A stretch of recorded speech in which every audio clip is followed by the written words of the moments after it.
Good morning বন্ধুরা। আজ সকালবেলায় 6:30 নাগাদ ভারত সেবাশ্রম থেকে বেরিয়ে আমি এগিয়ে চললাম কপিলা মুনি আশ্রমের উদ্দেশ্যে। রাস্তার মধ্যে ছোট ছোট টোটো করে অনেকেই তাদের গন্তব্যস্থলে সমুদ্রের পৃষ্ঠের দিকে এগিয়ে চলেছে। আমি কিন্তু এই গ্রাম্য রাস্তা থেকে হেঁটে হেঁটে এগিয়ে যাচ্ছিলাম। যাই হোক, আজ ছিল মনসা পুজো।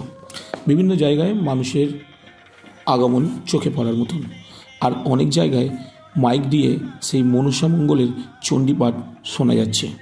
বিভিন্ন আশ্রম দেখতে দেখতে আমি এবার এগিয়ে চললাম সাগরদ্বীপের শ্মশানের রাস্তা থেকে গঙ্গা সাগরের উদ্দেশ্যে।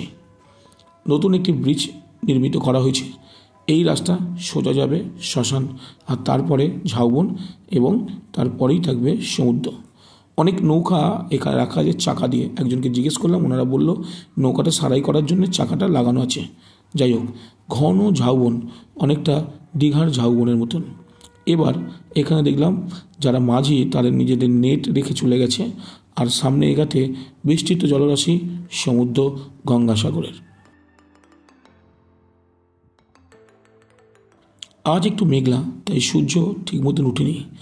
পায়ে পায়ে এগিয়ে গেলাম সমুদ্র পৃষ্ঠের দিকে। ছোট ছোট ঢেউ আমাদের পায়ে লাগছিল, বেশ ভালোই লাগছিল। হাওয়াটা চলছিল বেশ। দেখুন নৌকার মোড়ের ফ্ল্যাগগুলো কীরকম হিলছে। আস্তে আস্তে এগিয়ে চললাম যেখানে চান করে চানঘাটের দিকে। রাস্তার মধ্যে দেখলাম অনেক রকমের ক্যাকটাস আর ঝাউবন। ঘন ঝাউবনের পাশ থেকে ইটের রাস্তার উপর থেকে আমি এগিয়ে চললাম যেখানে চান করে সেই জায়গাটায় বাবা মহাদেবের আকন্দ ফুল।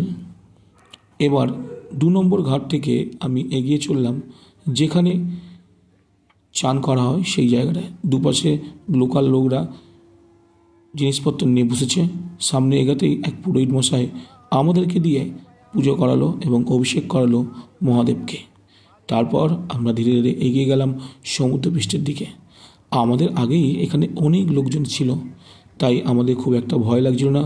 আর এখানে 50 টাকার বিনিময়ে ইনস্ট্যান্ট ছবি তুলে আপনাকে কিন্তু ছবি প্রিন্ট আউট করে দেওয়া হবে। অনেক লোকজন এখানে সারিবদ্ধভাবে এসছে।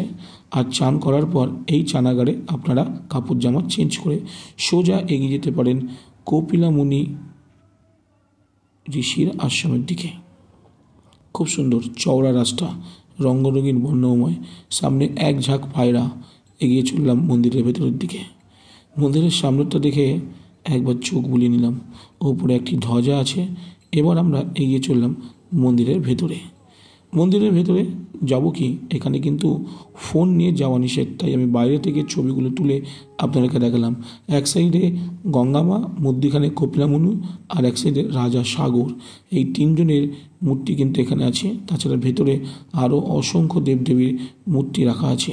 বন্ধুরা, ভিডিওটি ভালো লাগলে অবশ্যই শেয়ার করবেন। নমস্কার, আপনাদের দিন শুভ হোক।